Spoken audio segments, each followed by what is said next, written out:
श्री सीताराम। नमो राघवाय। जो अतुलित बल के धाम है, जिनका शरीर सोने का है, स्वर्ण शैलाभ देहम है, ज्ञानियों में अग्रगण्य है, सकल गुणों के निधान है, ऐसे श्री हनुमान जी महाराज के चरणों में साष्टांग दंडवत प्रणाम। आज हम सभी भक्तगण इच्छा पूर्ति बालाजी महाराज के कानपुर की पवित्र भूमि पर, जहां पर साक्षात स्वयं श्री हनुमान जी महाराज सभी की बिगड़ी बना रहे, उनकी इस चरण सन्निधि में बस यात्रा संपूर्ण भारत में के राजस्थान के पावन जिला सालासर बालाजी महाराज के पावन चरणों में हम सभी भक्तों ने दर्शन प्राप्त किए। सालासर बालाजी महाराज के चरणों में आज श्री चंद्रपोल के बालाजी महाराज के इस पावन प्रांगण में एक विषय बड़े दिनों से सूझ रहा था कि 12 अप्रैल को हमारे हनुमान जी महाराज का जन्मदिन है। मंगल को मंगल गान हुए, शिव शंकर जी हनुमान हुए। अगर भगवान आएंगे तो भक्त भी आएगा। ठीक 6 दिन पहले कौन आया? भय प्रगट कृपाला दीन दयाला कौशल्या हितकारी। कौशल्या को जो हितकारी हैं, ऐसे श्री राघवेंद्र सरकार आए। ठीक 6 दिनों के बाद हनुमान जी महाराज का अवतरण हुआ। प्रेमियों, हनुमान जी महाराज के विषय में कई लोग, कई ज्ञानी, साधु संत महात्मा नाना प्रकार के जो उल्लेख करते हैं वो हैं। वायु पुराण के अनुसार अथवा पूज्य जगत गुरु भगवान के श्रीमुख से जो एक कथा प्राप्त हुई कि हनुमान जी महाराज के अवतरण की जो कथा है वह क्या है? हनुमान जी महाराज कौन है? राम दूत अतुलित बल धामा, राम जी के दूत है। हनुमान जी महाराज का जन्म चैत्र शुक्ल पक्ष पूर्णिमा की तिथि दिन मंगलवार को मां अंजना के गर्भ से हनुमान जी महाराज का अवतरण हुआ।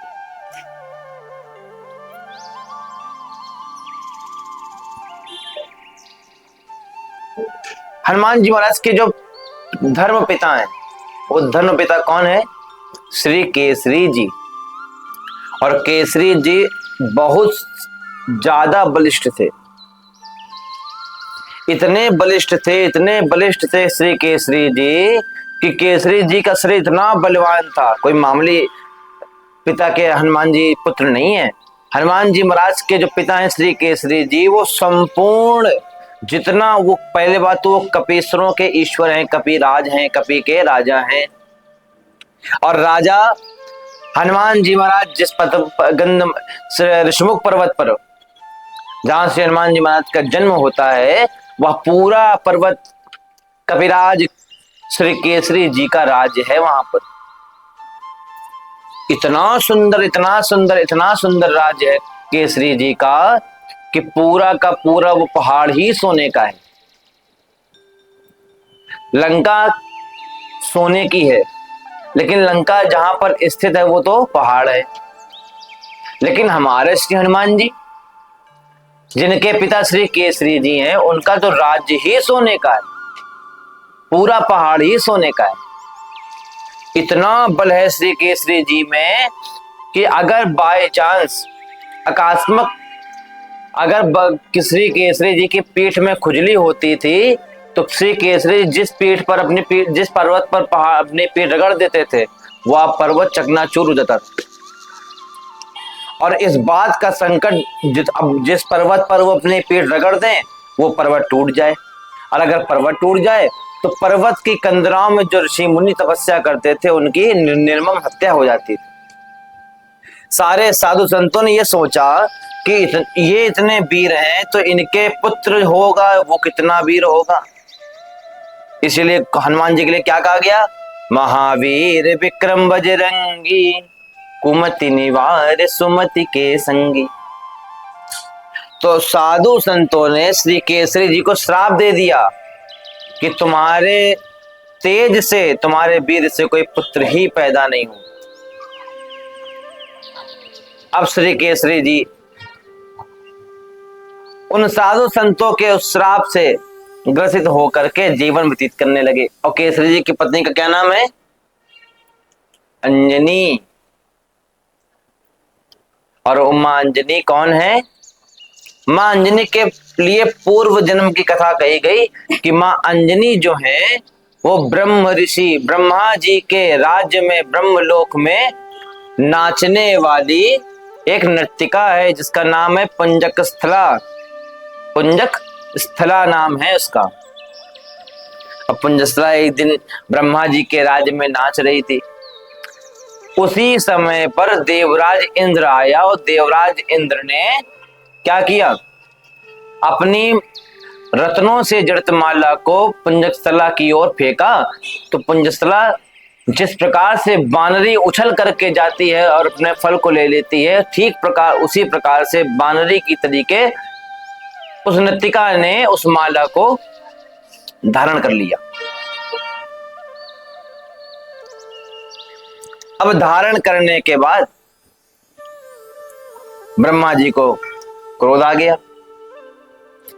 ब्रह्मा जी कहने लगे कि तुम इतनी सुंदर हो, तुम ब्रह्मलोक में नाचने वाली नर्तिका हो, लेकिन तुम्हारे अंदर गंभीरता नहीं।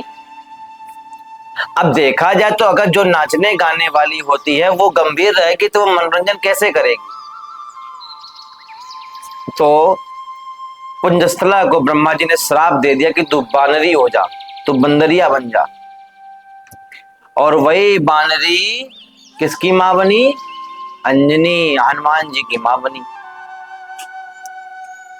देखिए, अवतार लेना है शंकर जी को, क्योंकि नारद जी को जब श्राप लगा है तो नारद जी के श्राप लगने से पहले नारद जी ने भगवान से कहा था, जेहि विधि होए नाथ हित मोरा, करो सुबह की दास में तोरा।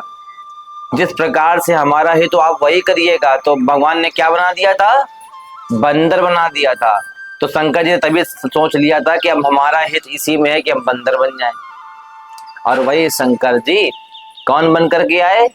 शंकर स्वयं केसरी नंदन, तेज प्रताप जा महाजगबंदन। और वही श्री हनुमान जी। अब शंकर जी महाराज ने क्या कहा? जो भगवान शिव हैं कैलाश पर विराजमान थे, अचानक उनके मन में एक बात आई और वो भगवान से कहने लगे, हे प्रभु, हमने आपके नरसिंह अवतार को देखा, हमने आपके राम अवतार को देखा, हमने आपके कृष्ण अवतार को देखा, हमने आपके कभी सब सारे अवतार देखे, लेकिन हम आपसे आपके मोहिनी अवतार का दर्शन हमने आज तक नहीं किया। देखिए, जब इतनी बात हुई तो भगवान ने कहा, भोलेनाथ, आप हमारे मोहिनी अवतार को मत देखिए। वो आप जैसे महान तपस्वी के लिए, महादेव के लिए उचित नहीं है। वो तो हमने राक्षसों को मोह माया में डालने के लिए बनाया था मोहिनी, जो सबको मोह ले। आप शिव हैं, आप मेरे प्रभु हैं, आप उस अवतार को नहीं देख पाएंगे। लेकिन भक्त को एक ही बात की जिद पड़ी रहती है, कब भगवान के दर्शन होंगे। तो शिव जिद करने लगे। भगवान ने कहा, ठीक है, जैसी आपकी इच्छा, आप नेत्र बंद करिए। भगवान शिव ने नेत्र बंद किया और कैलाश पर भगवान शिव पहुंच गए तो क्या देखने लगे? मंद मंद शीतल हवा चलने लगी, वायु चलने लगी।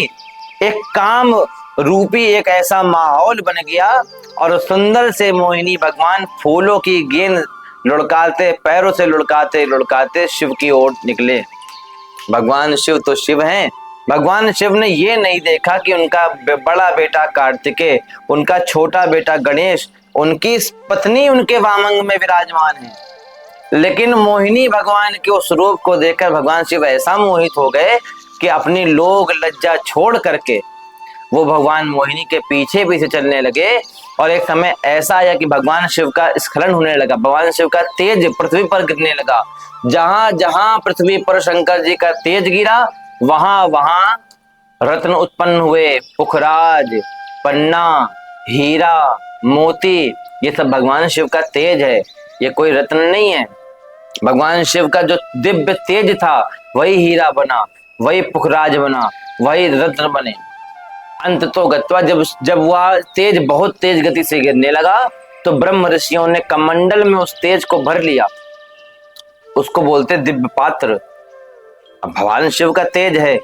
और फिर ऐसी माया हुई, शिव ने वायु भगवान को बुलाया, हे पवन देव आप आइए, मेरी पुत्री, मेरी जो बड़ी अच्छी भक्ता है ऐसी अंजनी ऋषिमुख पर्वत पर मेरा ध्यान कर रही है पंचाक्षरी मंत्र का। अंजनी मैया ऋषिमुख पर्वत पर पंचाक्षरी मंत्र का जाप कर रही है। ओम नमः शिवाय बोलो, ओम नमः शिवाय, ऐसे पंचाक्षरी मंत्र का जब जाप कर रही थी तो शिव ने वायुदेव को आदेश किया कि हमको अवतार लेना है, किसी न किसी रूप में तो लीला होनी थी, तो ये लीला हो गई है। अब तुम मेरा ये दिव्य तेज पवन के माध्यम से अंजना के गर्भ में स्थापित कर दो। उसी समय भगवान शिव की जब ऐसी आज्ञा हुई तो इस संसार में कोई पवित्र है तो वो सबसे महापवित्र कोई है तो वो श्री हनुमान जी। वायु पवित्र है और वायु के जो पुत्र है हनुमान जी वो परम पवित्र हैं, इसीलिए हनुमान जी को पवन पवन पवन पवित्र कहा गया है। अंजना ने जिंदगी भर सती रहने का संकल्प लिया था, तो वायु देवता दक्षिण कर्ण के माध्यम से, दाहिने कान के माध्यम से उस दिव्य तेज को मां अंजना के गर्भ में स्थापित किया। अंजना मां को लगा किसी ने मेरा स्पर्श किया है, तो अंजना तुरंत श्राप देने के लिए तैयार हुई। तो वायु देवता को बोले, पुत्री तुम चिंता मत करो, ये शिव की आज्ञा है, सबसे ज्यादा पवित्र यदि कोई है संसार में तो हम ही हैं, मेरे स्पर्श से तुम्हारा सतीत्व नष्ट नहीं हुआ, तो चिंता मत करो। और फिर वही बात हो गई, जैसे मां अंजना को पता चला कि उनके गर्भ में भगवान शिव का तेज विराजमान हो गया है, अंजना की माता अंजना की तो फिर खुशियों की कोई था ही नहीं रही। और ठीक 9 महीने के बाद में चैत्र शुक्ल पक्ष की पूर्णिमा तिथि है, मंगलवार का दिन है, और दिन के ठीक मध्य समय पर श्री हनुमान जी महाराज मां अंजना के गर्भ से उत्पन्न हुए। बोलो हनुमान जी महाराज की जय। हनुमान जी महाराज प्रकट होते हैं, सुंदर सा हनुमान जी महाराज का स्वरूप है, वानर का स्वरूप है, छोटी सी पूंछ पर घंटी बंधी है, छोटे से श्री हनुमान जी, नाना रत्नों उनके तेज, उनके कंठ पे नाना रत्नों की मालाएं हैं, कानों में कुंडल है, और हनुमान जी महाराज मानो ऐसा दिव्य स्वरूप हनुमान जी महाराज का बाल स्वरूप में है, मां अंजना के गर्भ, मां अंजना की गोद में खेल रहे हैं। हनुमान जी महाराज के जन्म को केवल 4 ही दिन हुए थे, तो अंजना मां ने सोचा ला हम पहले शंकर जी की पूजा कराएं, और हनुमान जी महाराज को, छोटे से हनुमंत लाल जी को वो पालने में झुला करके चली गई, और हनुमान जी से कहेंगी मारुति तुम उसी फल को खाना जो लाल लाल हो, कच्चे फल को खाओगे तो तुम्हारे दांत खट्टे हो जाएंगे। श्री हनुमान जी महाराज ने कहा जी माता जी जैसी आज्ञा। सूर्य उदय की बेला, ब्रह्म मुहूर्त का समय, हनुमान जी ने क्या देखा, पूर्व दिशा से सुंदर से सूर्य भगवान का सूर्य उदय हो रहा है। हनुमान जी महाराज को लगा कि ये वही फल है, और हनुमान जी महाराज जी ने जो छलांग लगाई, सूर्य की 7 कक्षाओं को पार करते करते हनुमान जी महाराज सूर्य की ओर बढ़े, और हनुमान जी महाराज ने सूर्य को खाने से पहले राहु को परास्त किया, इंद्र को परास्त किया, फिर इंद्र ने वज्र को मारा, तब तक हनुमान जी महाराज ने सूर्य को निगल लिया। हनुमान जी महाराज ने सूर्य को निगल लिया, संपूर्ण सृष्टि में अंधकार मच गया। सभी देवी देवताओं ने प्रार्थना करी तो हनुमान जी महाराज ने सूर्य को छोड़ा। इंद्र के वज्र से हन पर चोट लगी थी, इसीलिए मारुति का नाम श्री हनुमान पड़ा। जो सभी का मान मर्दन कर दे वही हनुमान है। ऐसे श्री हनुमान जी महाराज की पावन अवतार कथा हमने आपको सुनाई। और हनुमान जी के लिए क्या क्या कहें, हनुमान जी महाराज थोड़ा सा और बड़े हुए तो केसरी भगवान को वायु देवता ने केसरी भगवान से आदेश किया कि हनुमान जी महाराज के जो गुरु हैं वो सूर्य हैं, तो सूर्य से हनुमान जी महाराज शिक्षा ग्रहण करने गए। सूर्य देवता हनुमान जी के गुरु है। हनुमान जी महाराज सूर्य से जब शिक्षा लेने जा रहे हैं तो हनुमान जी महाराज की आयु सिर्फ 6 वर्ष की है। आप सभी बड़े ध्यान सुनिए, हनुमान जी महाराज से अच्छा कोई दक्ष नहीं है। हनुमान जी सबसे बड़े दक्ष हैं। हनुमान जी महाराज से बड़ा कोई भी ज्ञानी ज्ञानियों में अग्रगण्य है।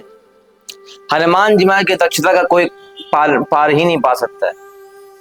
6 साल की उम्र है, हनुमान जी महाराज आकाश की ओर जा रहे हैं तो सूर्य देवता देखकर डर गए कि जब बचपन में 4 दिन के थे तब इनके दांत नहीं निकले थे, तो इन्होंने हमको अपने मुख में रख लिया।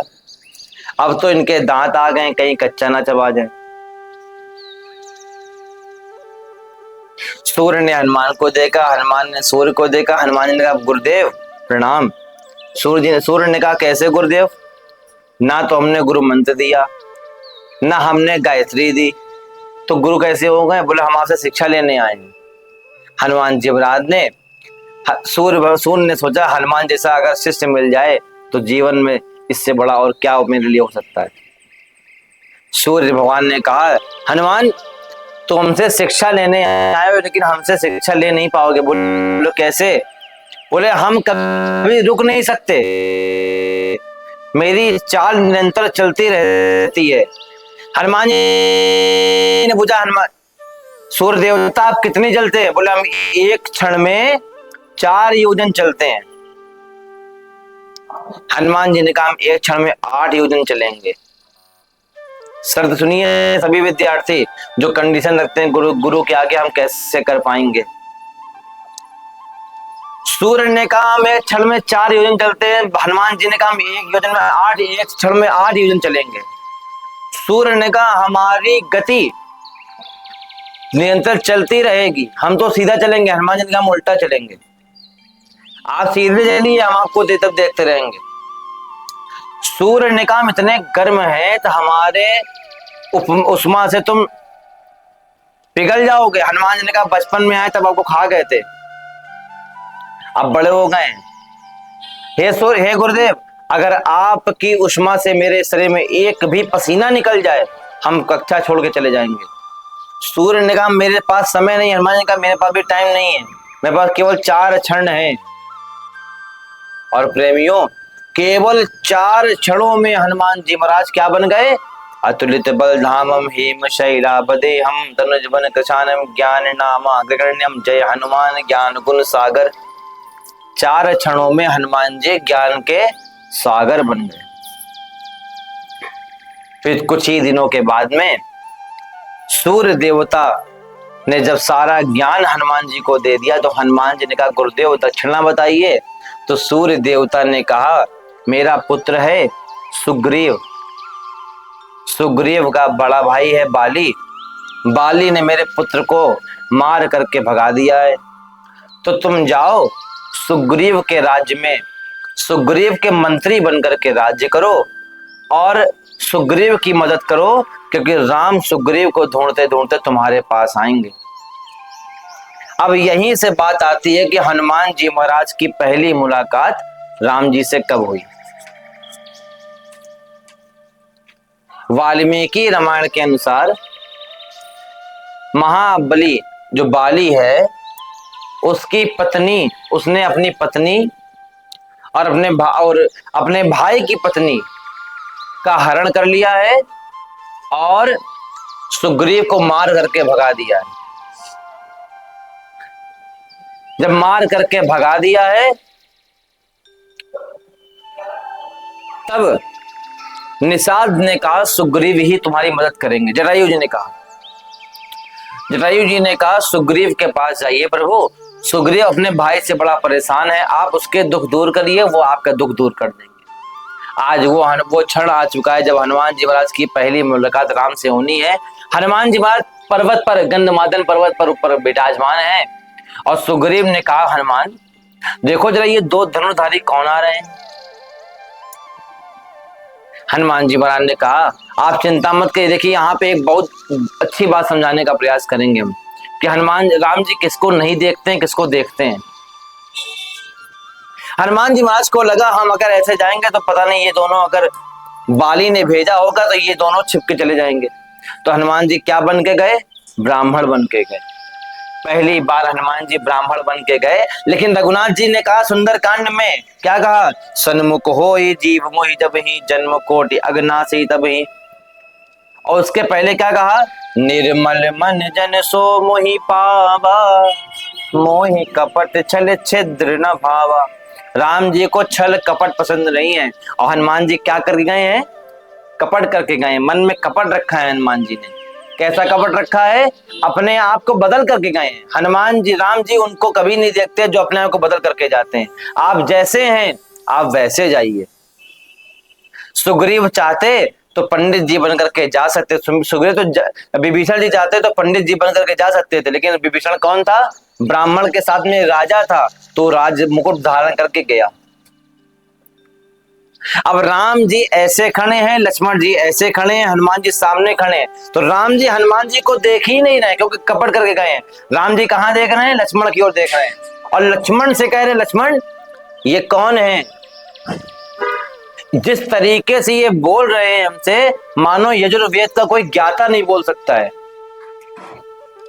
यजुर्वेद, सामवेद, अथर्ववेद और ऋग्वेद, चारों वेद के पंडित भी इस तरीके से हमसे नहीं बोल सकते हैं जितनी शालीनता से, जितनी विद्वानता से ये बोल रहे हैं। ये साधारण पंडित हो ही नहीं सकते हैं।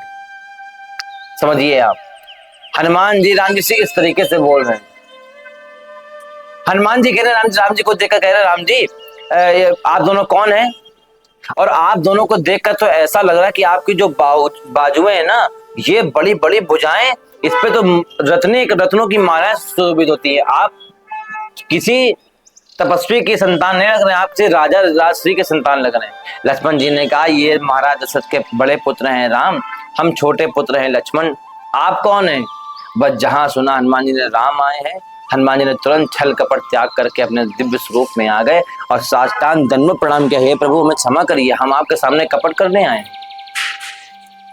राम जी ने कहा हनुमान तुम अगर कपट करोगे तो हम बाकी को क्या बताएंगे। हनुमान जी रोने लगे। राम जी ने कहा कि हमको कपट पसंद ही नहीं है, तुम कपट करके आए हो। तुरंत श्री हनुमान जी महाराज राम जी के चरणों में दंडवत प्रणाम करते हैं। हनुमान जी महाराज राम जी को अब कुछ कहते हैं, सुनने वाली बात, ध्यान योग देने वाली बात है।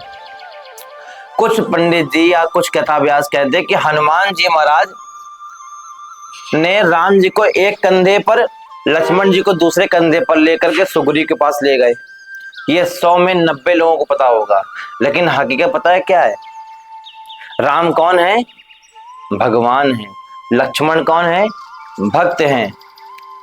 और हनुमान जी कौन है? उपासना। हनुमान जी कभी भी भक्त से भगवान को दूर नहीं कर सकते। सोचने वाली, पता है हनुमान जी ने कैसे बैठाया? पहले राम जी को बैठाला, राम जी के जस्ट ऊपर लक्ष्मण जी को बैठा दिया। हनुमान जी ने राम जी लक्ष्मण जी को अलग नहीं किया। ये कहने वाली बात जब तक, इसीलिए कहा गया शास्त्रों को पढ़ना चाहिए। हनुमान जी कैसे अलग कर सकते हैं भक्त और भगवान को? इसीलिए हनुमान जी ने अपने पीठ पर दोनों को बैठाला और दोनों से कहा, दोनों लोग सब चारों हाथ मेरे सर पर रख दो। अब जिसके ऊपर सर पे भगवान का हाथ हो और भक्त का हाथ हो, उसको संसार में कोई भी परास्त नहीं कर सकता। हनुमान ने एक छलांग लगाई, सीधे सुग्रीव के पास गए, सुग्रीव से राम जी की मित्रता कराई और राम जी ने सुग्रीव को राज दिलवा दिया।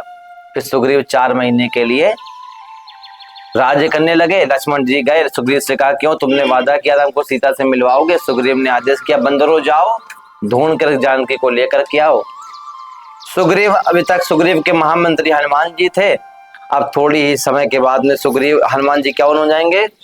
जानकी जी के पुत्र, राम जी के पुत्र हो जाएंगे। तो ये हमने आपको इतने विषयों के बारे में बताया। आप सभी हनुमान जी के पावन कथा को सुनकर के पुण्य के भागीदार बनिए। 12 अप्रैल को हनुमान जी का जन्मदिन है। हनुमान जी को दूध, दही, घी, शक्कर, शहद से स्नान कराइए। तुलसी की पत्ती पर राम नाम लिख करके 108 पर पत्तियां चढ़ाइए। हनुमान अब कहते हैं ना कि जब जब जिसका बर्थडे हो तो उसको गिफ्ट देना चाहिए। गिफ्ट दीजिए तो केवल अपने भावों को दीजिए, गिफ्ट दीजिए तो राम को दे दीजिए, हनुमान को और कुछ नहीं चाहिए। इसी के साथ हम वाणी को विराम करते हैं। बोलो सालासर हनुमान